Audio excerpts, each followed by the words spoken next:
په سپینغر ولسوالۍ کې د 2 پراختیایي پروژو پرانیسته. اسد خیل د ننګرهار د سپینغر ولسوالۍ هغه سیمه کومه چې امریکایي ځواکونو پکې ظاهراً د داعش جنګیالي وو د ځپلو په موخه تر ټولو ستر بم یا د بمونو مور غورځولې. دلته سویډن کمیټې د پاکو اوبو رسونې په موخه د اوبو د یوې سولري شبکې د جوړېدو چارې پیل کړې. د سویډن کمیټې مسؤلینو د معلوماتو له مخې دلته د اوبو د معایناتو وروسته موندلې چې په اوبو کې د بمونو مور د بم کوم اغېزه نشته او اوبه یې په بشپړه ډول پاکي او صحي دي. نو له همدې کبله د اوبو د سولري شبکې چارې پیل کړې. د یادې کمیټې مسؤلین وایي چې په دې پروژه 12 میلیونه افغانۍ لګښت راځي. د دوی په خبره نه یوازې دا چې لګټې به سلګونه کورنۍ برخمن شي بلکې ترڅنګ به پکې یو شمېر بیروزګار وګړو ته د کار زمینه هم برابر شي. په ورته وخت کې سویډن کمیټې د دې ولسوالۍ په چلګزي سیمه کې د طبيعي پیښو پر مهال د خطرونو د راکمولو د ساختمان پرانیسته هم وکړه. د یادې کمیټې مسؤلین وایي په دغه پروژه 4 میلیونه افغانۍ لګښت راځي.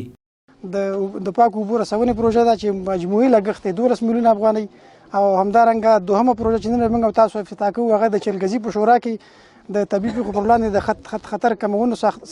خطر کمولو ساختمان ده چې د هغې مجموعي لګښت تقریبا 4 میلیونه په افغانیو په هغې باندې بودیجې مصرف راځي. نوموړې پروژې د اوبو رسونې د پروژې څخه به د اسد خیلو د قریې ټول اوسېدونکي دا به ورڅخه برخمن کیږي او د دوهمه پروژه چې هغه د چلګزي د طبيعي پیښو پر وړاندې د خطر کمولو ساختمان ده د هغې څخه تقریبا د شینوارو ټولې ولسوالۍ د هغې څخه برخمن کیږي. په همدې حال کې د یادو دواړو سیمو اوسیدونکو دغه پروژو د پیل په اړه خوښي وښوده او د یادې مرستندوی ادارې د دې ولسوالۍ په یو شمېر نورو سیمو کې هم د ورته رغنیزو پروژو د پلي کېدا غوښتنه وکړه. نورې مشکلات زموږ د اوبو خو موږ د دې کمیټې نه ډېر خوشحاله یو. دغه زموږ واړه ماشومان او خره دا په ځای پای شو تاسو موږ سره ډېر امداد وکړه. زموږ د غریبې کرې له راغله او موږ سره د اوبو په چارو کې همکاري وکړه.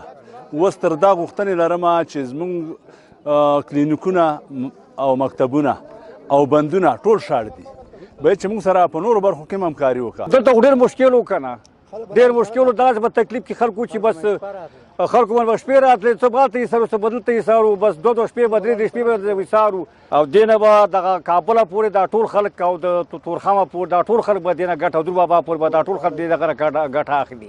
د سپینغر ولسوالۍ مسؤلینو هم دغه پروژو د پیل په اړه خوښي وښوده او پلي کوونکو ته د امنیت د خوندیتوب ډاډ ورکړ. دغه پروژه خو ډېره زیاته ګټوره ده.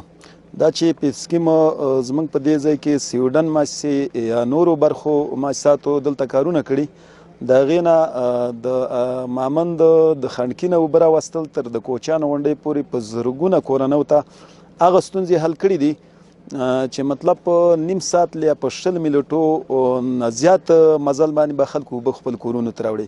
اوس الحمدلله د هر کور ته دغه پیپ سکیم کورونو ته لاړ.